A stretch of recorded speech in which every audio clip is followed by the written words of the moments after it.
SSC board એક્ઝામમાં આપણે કઈ રીતના સારા માર્ક્સ મેળવી શકીએ એ માટે હું પ્રકરણ 10 વર્તુળની સમજ આપીશ. આ પ્રકરણમાં આપણે વિભાગ એ ની અંદર બે પ્રશ્નો પૂછાય છે. બે પ્રશ્ન એક માર્ક્સના એટલે કુલ 2 ગુણ થશે એના. અને વિભાગ સી ની અંદર બે પ્રશ્નો, દરેક પ્રશ્ન 3 ગુણનો, એ રીતના કુલ 6 ગુણ વિભાગ સી માં. એમ આ પ્રકરણ કુલ 8 ગુણનું છે. આપણે હવે 8 ગુણમાંથી કેવી રીતના આપણે મહત્તમ માર્ક્સ મેળવી શકીએ તે આપણે જોઈએ. વર્તુળ પ્રકરણમાં આપણે સૌપ્રથમ પ્રમેય 10.1 અને પ્રમેય 10.2 આ બે પ્રમેયમાંથી કોઈ પણ એક પ્રમેય પૂછાય છે. સૌથી પહેલા આપણે પ્રમેય 10.1 જોઈએ. પ્રમેય 10.1 શું છે કે વર્તુળના કોઈ બિંદુએ દોરેલ સ્પર્શક, આ વર્તુળ છે એનો બિંદુ P છે, ત્યાં દોરેલો સ્પર્શક સ્પર્શ બિંદુમાંથી એટલે કે P માંથી પસાર થતી ત્રિજ્યા અને લંબ હોય છે. ટૂંકમાં આપણે અહીંયા કાટખૂણો બતાવવાનો, ખૂણો OPQ ને આપણે કાટખૂણો બતાવવાનો. આપણે પક્ષ લખવો હોય તો શું લખીશું કે O કેન્દ્રિત વર્તુળ નો સ્પર્શક XY છે જે વર્તુળને P બિંદુમાં સ્પર્શે છે. આ એનો પક્ષ થશે. સાધ્ય શું થશે કે ખૂણો OPQ બરાબર 90 અંશ. હવે સાબિતી જોઈએ તો આ પ્રમેયની સાબિતીમાં માત્ર આપણે એ મુદ્દા પર જવાનું છે કે હંમેશા અંતર એ ટૂંકામાં ટૂંકું અંતર લેવાય, અંતર હંમેશા ટૂંકામાં ટૂંકું અંતર લેવાય અને ટૂંકામાં ટૂંકું અંતર એ લંબ અંતર જ હોય. તો જો અહીંયા આપણે આ સ્પર્શક છે અને આ P એનું સ્પર્શ બિંદુ છે વર્તુળનો, આ OP એ વર્તુળની ત્રિજ્યા છે. હવે આપણે P સિવાયનું કોઈ પણ બિંદુ સ્પર્શક પર લઈશું તો જો એ ત્રિજ્યા બને નહીં. આપણે અહીંયા સાની વાત કરીએ છીએ ત્રિજ્યા, તો કોઈ પણ બિંદુ P સિવાયનું આપણે લઈ લેવાનું Q બિંદુ, એટલે અંતર OQ થશે. હવે અંતર OQ થશે એટલે સૌથી પહેલા ત્રિજ્યા બને નહીં. અને બીજું કે આપણે લંબ અંતર લેવાનું છે. લંબ અંતર ટૂંકામાં હોય એટલે કે એ OP શક્ય બની શકે, OP સિવાય બીજો કોઈ રેખાખંડ શક્ય ન બને. અને માટે અહીંયા આપણે OP એ સ્પર્શક XY ને લંબ હોય, તેથી ખૂણો OPQ એ 90 અંશનો ખૂણો બને. બસ એ જ જોવાનું છે. અહીંયા પ્રમેય 10.2 વર્તુળનો બીજો પ્રમેય જોઈશું. એમાં સારી વાત છે કે વર્તુળની બહારના બિંદુમાંથી દોરેલા સ્પર્શકોની લંબાઈ સમાન હોય છે. આ વર્તુળ છે, વર્તુળની બહારનું બિંદુ P છે. આ બહારના બિંદુ P માંથી દોરેલા સ્પર્શકો PQ અને PR છે. અને આ PQ અને PR ની લંબાઈ સમાન છે, આપણે એમ સાબિત કરવાનું છે. અહીંયા પણ પક્ષ અને સાધ્ય નથી. જો આપણે પક્ષ લખવો હોય તો શું લખાશે કે O કેન્દ્રિત વર્તુળની બહાર આવેલું બિંદુ P છે, જેમાંથી વર્તુળને દોરેલા બે સ્પર્શકો PQ અને PR છે. આ પક્ષ આવે. સાધ્યમાં શું આવે? PQ બરાબર PR. સાબિતી જોઈએ. આપણે રચના કરીશું કે P અને O ને જોડીશું અને એ જ રીતના PQ અને OQ અને OR ને જોડીશું. હવે OQ અને OR એ વર્તુળની ત્રિજ્યાઓ છે. એટલે પ્રમેય 10.1 જે અગાઉ આપણે જોઈ ગયા એ અનુસાર અહીંયા શું બનશે? કાટખૂણા બનશે. હવે આપણે એટલે આપણે સાબિતીમાં શું કરવાનું? પહેલા નામ લખવાના ત્રિકોણના, કે ત્રિકોણ OQP અને ત્રિકોણ ORP માં ખૂણો Q બરાબર ખૂણો R કૌંસમાં લખવાનું કાટખૂણા પ્રમેય 10.1. ત્યારબાદ OP બરાબર OP આવશે સામાન્ય બાજુ અને કર્ણ. ત્યાર પછી આવશે OQ બરાબર OR કૌંસમાં શું લખીશું? એક જ વર્તુળની ત્રિજ્યાઓ. આમ કાટખૂણા, કર્ણ અને બાજુ. તો કાકબા શરત પ્રમાણે આ બંને ત્રિકોણો એકરૂપ બનશે.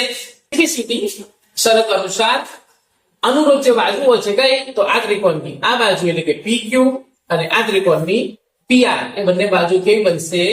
સરખી બનશે. બરાબર. એટલે કે જે આપણે સાબિત કરવાનું છે કે સ્પર્શકોની લંબાઈ સમાન હોય તો અહીંયા સાબિત થશે. એટલે કે PQ બરાબર PR સાબિત થઈ જશે. આ વર્તુળ પ્રકરણમાંથી એક રાઇડર પણ પૂછાય છે, આપણે સ્વાધ્યાયમાં છે. રાઇડર શું છે કે ચતુષ્કોણ ABCD વર્તુળને પરિઘ છે. તો સાબિત કરવાનું છે કે AB + CD = AD + BC. આપણને પરિગત વર્તુળની વાત કરી છે એટલે વર્તુળની બહાર ચતુષ્કોણ દોરવાનું અને આ ચતુષ્કોણના વર્તુળ શું કરશે ચતુષ્કોણને સ્પર્શે ચાર બિંદુઓમાં એટલે કે આ ચતુષ્કોણ ABCD એ વર્તુળને પરિગત છે. હવે એમાં સાબિત શું કરવાનું છે કે સામસામી બાજુઓનો સરવાળો એટલે AB + CD અને અહીંયા BC અને AD સામસામી બાજુનો સરવાળો સરખો છે આપણે એવું સાબિત કરવાનું છે.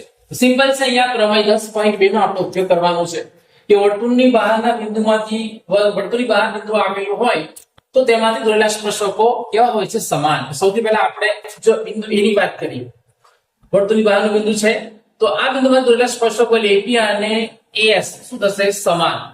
પરિણામ 1 આપી દો એને. ત્યાર પછી બિંદુ B એ પણ વર્તુળની બહારનું બિંદુ છે તો બિંદુ B માંથી દોરેલા સ્પર્શકો એટલે BP અને BQ એ પણ સમાન છે એના પરિણામ નંબર 2 આપી દો. પછી બિંદુ C એ પણ વર્તુળની બહારનું બિંદુ છે બિંદુ C માંથી દોરેલા સ્પર્શકો CQ અને CR છે એ પણ સરખા થાય પ્રમેય 10.2 પ્રમાણે તો એના પરિણામ નંબર 3 આપી દો. અને બિંદુ D એ પણ વર્તુળની બહારનું બિંદુ છે તો એમાંથી દોરેલા સ્પર્શકો DR અને DS એ પણ કેવા થશે સરખા આના પરિણામ નંબર 4 આપી દો. આ ચારે ચાર પરિણામોનો સરવાળો કરશો એટલે આપણને શું મળશે કે AP + BP + CR + DR આ બધું શું મળશે તો AS + BQ + CQ + DS.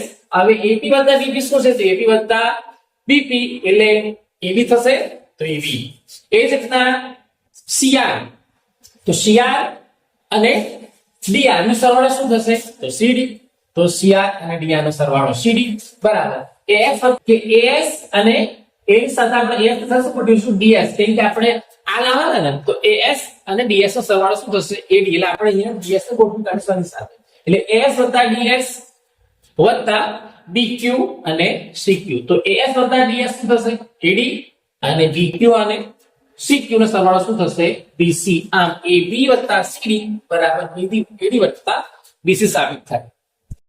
હેતુલક્ષી પ્રશ્નમાં ખાલી જગ્યા એક અંતિમ જવાબ પ્રશ્ન પૂછાય છે તો ખાલી જગ્યામાં જોઈએ તો વર્તુળને વધુમાં વધુ ખાલી જગ્યા સમાંતર સ્પર્શક હોઈ શકે છે. જો આ વર્તુળ છે આ સ્પર્શક અને આ સ્પર્શક એકબીજાને સમાંતર છે તો બે સ્પર્શક તમે આવા દોરી શકો પછી તમે એને અંદર લઈ આવો તો છેદિકા બની જાય બરાબર. એટલે વર્તુળને સમાંતર હોય એવા બે સ્પર્શક મળે એમાં જવાબ આવશે 2. પછી આગળનો પ્રશ્ન છે વર્તુળની અંદર આવેલા બિંદુમાંથી વર્તુળને કેટલા સ્પર્શક મળે તો આ વર્તુળની અંદર આવેલું બિંદુ છે વર્તુળની અંદર આવેલું બિંદુ છે એમાંથી સ્પર્શક દોરા જાય તો દોરી ન શકાય એ શું બની જશે છેદિકા. એટલે વર્તુળની અંદર આવેલા બિંદુમાંથી આપણે વર્તુળને એક જ સ્પર્શક ન દોરી શકીએ માટે જવાબ આવે અહીંયા 0. ત્યાર પછી આગળ કે વર્તુળનો સ્પર્શક વર્તુળને ખાલી એક બિંદુમાં સ્પર્શે તો આ વર્તુળનો સ્પર્શક છે. સ્પર્શક એટલે ખાલી સ્પર્શે તે માત્ર એક જ બિંદુમાં સ્પર્શે માટે આપણે સ્પર્શક એક જ બિંદુમાં સ્પર્શે એટલે વર્તુળનો સ્પર્શક વર્તુળને એક બિંદુમાં સ્પર્શે. પછી આગળ એક ખ્યાલ થઈ ગયા છે કે વર્તુળને બે બિંદુમાં છેદતી રેખાને શું કહેવાય ખાલી જગ્યા કહેવાય તો વર્તુળને આ વર્તુળ છે એને બે બિંદુમાં છેદતી રેખાને શું કહેવાય વર્તુળની છેદિકા. ઓકે. બીજે ખાલી જગ્યા છે કે જો વર્તુળની પરિમિતિ અને તેનું ક્ષેત્રફળ સમાન હોય તો વર્તુળ ત્રિજ્યા ખાલી જગ્યા હોય તો અહીંયા શું કહ્યું છે કે પરિમિતિ અને ક્ષેત્રફળ સમાન તો વર્તુળની પરિમિતિ બરાબર વર્તુળનું ક્ષેત્રફળ. વર્તુળની પરિમિતિ એટલે 2πr અને વર્તુળનું ક્ષેત્રફળ એટલે πr² સમાન છે એટલે સરખું છે બરાબર ચિહ્ન સરખું હોય તો બંને તરફથી સરખા સરખા કાઢી નાખીએ તો π નીકળી જાય અહીંયા બે વખત r છે r² એટલે તો એક r નીકળી જાય તો બાકી શું બચશે કે અહીંયા 2 બરાબર અહીંયા 8 એટલે કે વર્તુળની ત્રિજ્યા r બરાબર કેટલા મળશે આપણને 2 એકમ. મિત્રો વિશે ખાલી જગ્યા છે કે વર્તુળ ચતુષ્કોણ ABCD ની બધી બાજુએ સ્પર્શે છે એટલે કે અહીંયા પરિગત ચતુષ્કોણની વાત છે એમાં જો AB બરાબર 7 centimetre BC 3 centimetre CD 4 centimetre હોય તો આપણે AD આપણને શોધવાની વાત કરી છે તો અહીંયા આપણે આગળ જોઈ ગયા જે રાઇડર પરિગત ચતુષ્કોણ વાળી એમાં સામસામ તો એમાં શું હતું સામસામી બાજુઓનો સરવાળો કેવો થાય સરખો. અહીંયા સામસામી બાજુઓ છે AB અને CD અને BC અને AD તો સામસામી બાજુનો સરવાળો સરખો થાય એટલે AB + CD = BC + AD આપણે લખવાનું. કિંમત મૂકી દઈએ તો AB ની કિંમત છે 7 CD ની કિંમત છે 4. પછી એડી ની કિંમત શોધવાની છે એટલે એડી આવવાની અને બીસી ની કિંમત છે 3 બરાબર 4 ને 7 ને 4 11 3 ને આ બાજુ લઈ આવો એટલે 11 માં 3 થાય તો 8 ની એડી ની કિંમત કેટલી આવશે 8 મિત્રો વર્તુળ પ્રકરણમાંથી 3 માર્ક્સનો એક દાખલો પૂછાય છે એ દાખલો આપણે જોઈએ દાખલાની રકમ છે કે બે સમકેન્દ્રીય વર્તુળોની ત્રિજ્યાઓ 5 સેન્ટીમીટર અને 3 સેન્ટીમીટર છે મોટા વર્તુળની ત્રિજ્યા આ મોટા વર્તુળની જીવા નાના વર્તુળને સ્પર્શે છે તો જીવાની લંબાઈ શોધો તો અહીંયા જુઓ આકૃતિ આ રીતના બનશે કે આ બે વર્તુળો સમકેન્દ્રીય વર્તુળો એનું કેન્દ્ર O મોટા વર્તુળની ત્રિજ્યા એટલે કે OB એ 5 સેન્ટીમીટર નાના વર્તુળની ત્રિજ્યા એટલે OC એ 3 સેન્ટીમીટર અને AB એ શું મોટા વર્તુળની જીવા કે જે નાના વર્તુળને C બિંદુએ સ્પર્શે છે તો પ્રમેય 10.1 આપણે જોઈ ગયા વર્તુળનો પ્રમેય જે અહીંયા સ્પર્શ બિંદુએ શું બનશે કાટખૂણો બનશે એટલે ત્રિકોણ OCB શું બનશે કાટકોણ ત્રિકોણ કે જેમાં બે બાજુ આપેલી છે OB અને OC આપણે શોધવાના CB ખરેખર આપણે શોધવાના છે આખી જીવાની લંબાઈ તો યાદ રાખો C શું બનશે જીવાનું મધ્ય બિંદુ એટલે આપણે આ શોધી કાઢીશું તો આપણે એને ડબલ કરી દઈશું આપોઆપ AB મળી જાય તો CB શોધવા માટે અહીંયા પાયથાગોરસનો આપણે નિયમ લગાડીશું તો કર્ણનો વર્ગ એટલે કે OB સ્ક્વેર બરાબર OC સ્ક્વેર વત્તા CB સ્ક્વેર અથવા BC સ્ક્વેર તો અહીંયા આપણે કિંમતો મૂકી દઈશું કર્ણની કિંમત આપેલી છે 5 તો 5 નો વર્ગ બરાબર OC ની કિંમત 3 છે 3 નો વર્ગ અને CB આપણે શોધવાના CB સ્ક્વેર એવા ને એવા 5 નો વર્ગ 25 3 નો વર્ગ 9 CB સ્ક્વેર એવા ને એવા 9 ને એમ લઈએ તો આપણે 25 ઓછા 9 એટલે 16 થશે એટલે CB સ્ક્વેર ની કિંમત મળશે 16 એટલે કે CB ની કિંમત પ્લસ ઓર માઈનસ 4 મળે પણ માઈનસ નહીં લેવાનું અંતર છે એટલે આપણે ખાલી 4 સેન્ટીમીટર CB ની કિંમત કેટલી મળશે 4 સેન્ટીમીટર આ CB ની કિંમત મળી ગઈ હવે C શું છે AB નો મધ્ય બિંદુ એટલે આખા AB લંબાઈ કેટલી થશે તો CB કરતા બમણી એટલે કે 4 નું 8 સેન્ટીમીટર આમ જીવાની લંબાઈ આપણને કેટલી મળશે 8 સેન્ટીમીટર 41 ત્રિજ્યાવાળા મોટા વર્તુળની જીવા AB એ 40 ત્રિજ્યાવાળા નાના વર્તુળને સ્પર્શે છે તો આપણે અહીંયા પણ AB જીવાની લંબાઈ શોધવાની છે તો ગયા દાખલાની જેમ અહીંયા પણ આકૃતિ આ રીતના બનશે આ મોટું વર્તુળ આ નાનું વર્તુળ એમનું કેન્દ્ર એક જ આવશે એટલે સમકેન્દ્રીય વર્તુળો છે બંને કેન્દ્રનું નામ આપણે P આપીએ આ જીવા AB છે અને અહીંયા સ્પર્શ બિંદુ જે છે એને આપણે M નામ આપીએ તો પ્રમેય 10.1 પ્રમાણે આ અહીંયા કાટખૂણો બનશે એટલે આ કાટકોણ ત્રિકોણ બનશે PMB PMB માં મોટા વર્તુળ ત્રિજ્યા PB 41 આપેલી છે નાના વર્તુળ ત્રિજ્યા PM 40 આપેલી છે અને આપણે MB શોધવાના છે તો પાયથાગોરસના નિયમ પ્રમાણે PB સ્ક્વેર બરાબર PM સ્ક્વેર વત્તા MB સ્ક્વેર તો એટલે આપણે સૂત્ર કરતા બનાવી દઈશું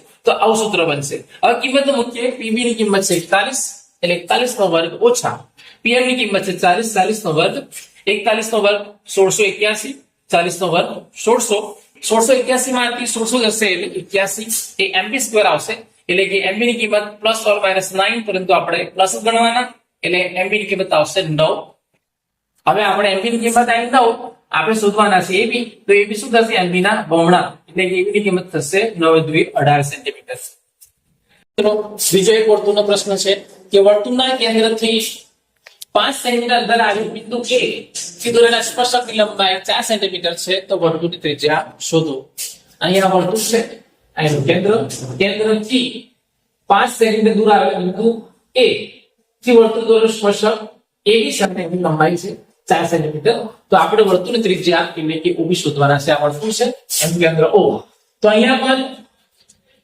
પ્રમેય 10.1 પ્રમાણે અહીંયા પર શું બનશે કાટખૂણો એટલે આ કાટકોણ ત્રિકોણ બની ગયો એટલે OB એ કાટકોણ ત્રિકોણ બનશે જેમાં AB ની કિંમત 4 સેન્ટીમીટર OA ની કિંમત 5 સેન્ટીમીટર અને OB ની વર્તુળ ત્રિજ્યા આપણે શોધવાની તો OA સ્ક્વેર AB સ્ક્વેર વત્તા OB સ્ક્વેર OA એટલે 5 સેન્ટીમીટર એનો વર્ગ બરાબર AB એટલે 4 સેન્ટીમીટર એનો વર્ગ વત્તા OB સ્ક્વેર એવા ને એવા 5 નો વર્ગ 25 4 નો વર્ગ 16 ને આ બાજુ લઈ આવો તો 25 ઓછા 16 એટલે કે 9 એટલે OB સ્ક્વેર ની કિંમત આવશે 9 એટલે કે OB ની કિંમત આવશે 3 સેન્ટીમીટર આ પુસ્તકનો પ્રશ્ન છે એ ઘણીવાર પૂછાય છે 3 ગુણના દાખલા તરીકે પ્રશ્ન શું છે કે 5 સેન્ટીમીટર ત્રિજ્યાવાળા વર્તુળના કોઈ બિંદુ P આગળ દોરેલ એક સ્પર્શક PA છે PA કેન્દ્ર O માંથી પસાર થતી રેખાને એ બિંદુએ છેદે છે OA બરાબર 12 સેન્ટીમીટર, તો PA ની લંબાઈ